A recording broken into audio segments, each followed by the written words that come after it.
J'ai survécu à une chute de 4000 mètres. J'ai 38 ans, 524 sauts à mon actif. Instructeur bénévole dans un club de parachutisme.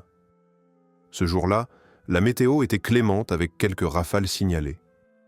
J'avais prévu d'effectuer un saut en solo à 4000 mètres pour tester une nouvelle combinaison avec une voile légère conçue pour des descentes rapides. Au moment de l'ouverture du parachute principal, à 1200 mètres, une fermeture asymétrique de la voile s'est produite. La partie gauche ne s'est pas gonflée correctement. La voile tourna violemment sur elle-même, créant un effet de spirale incontrôlée.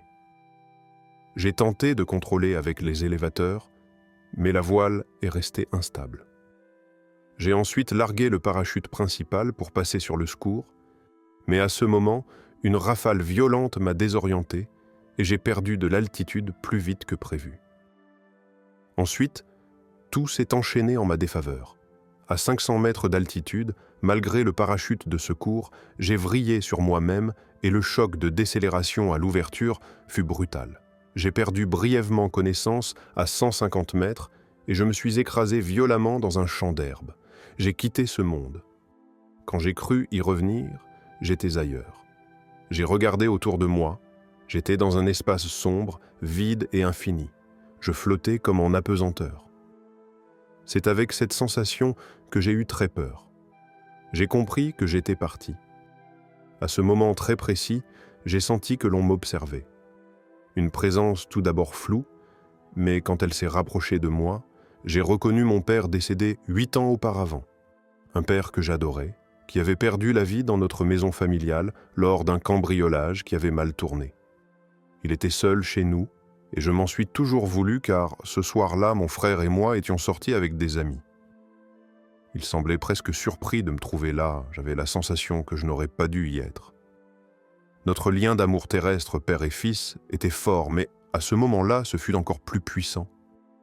Il a commencé à me parler par télépathie, il devançait mes questions. C'était fluide et agréable. Des réponses sur des sujets de famille que je garderai pour moi. Ensuite, il m'a pris la main et nous nous sommes déplacés dans cet espace sombre. Pendant que nous nous déplacions, j'ai vu toutes les expériences difficiles de ma vie.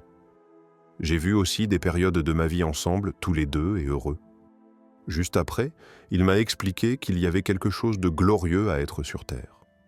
Ma mission de vie n'était pas seulement pour grandir en conscience, mais aussi pour aider les autres à accéder à une plus grande clarté intérieure.